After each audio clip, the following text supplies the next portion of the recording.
Another old building that's gained a new lease on life can be found in lovely Lunenburg, Nova Scotia.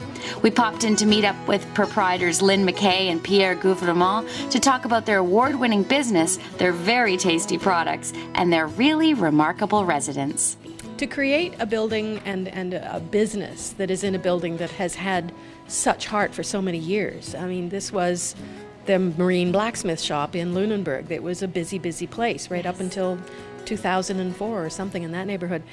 So to have that degree of ironworks artistry going on, and then for us to come along and, as an homage to that previous world, say, well, we can make ironworks too. It'll just be slightly different. I tell everybody about the wonderful products that you're creating right here, and I love that so many of your ingredients are from around Nova Scotia and Atlantic Canada. That was our original commitment. Is that true? Oh, absolutely. I mean, when we started thinking about the idea, one of the major mandates was to use products from Nova Scotia and make something wonderful out of them. And now you really are creating it. And we see the liqueurs and the spirits and the whatnot around here. And it's recipes from in here and in here. Like, where do they come from?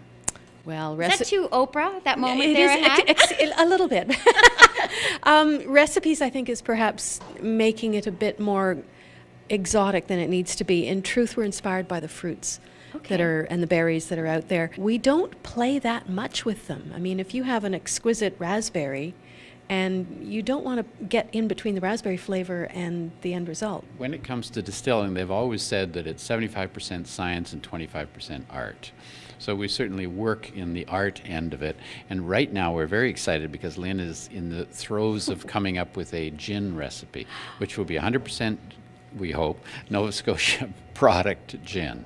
Wow. Can you, share anything? No. Absolutely not. Okay. Sworn to secrecy. Something that I have in my garden but wouldn't even know what to do with is rhubarb. And Pierre, congratulations, my friend. You've come up with another winner.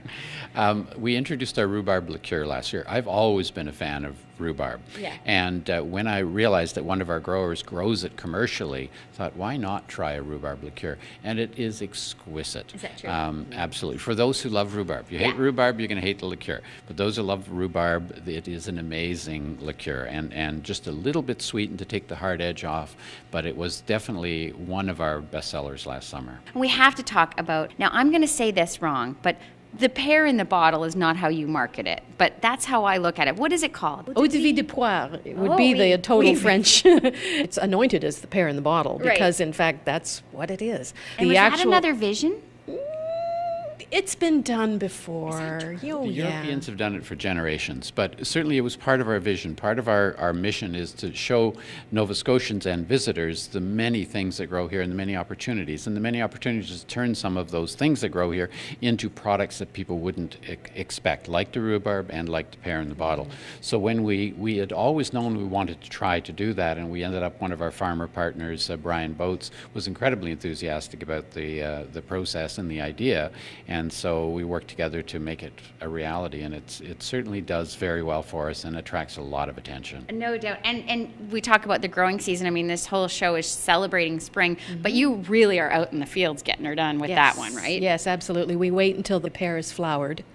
So we know that there's a tiny little pear that will be at the end of that branch, and then you slip the bottles over the pear. So second week in June, if you're not doing anything, come to the Boats farm with us and help put bottles in the trees. I think it's awesome. Awesome, too, is our signature cocktail. The recipe for the C&B Scene, made with Ironworks cranberry liqueur, can be found on our site, along with a recipe for the Hurricane that's made with their blueberry liqueur, and our most recent adult beverage, the Depth Finder, made with their brand new Blue Nose rum. And oh my goodness, it's a tasty bit of business indeed.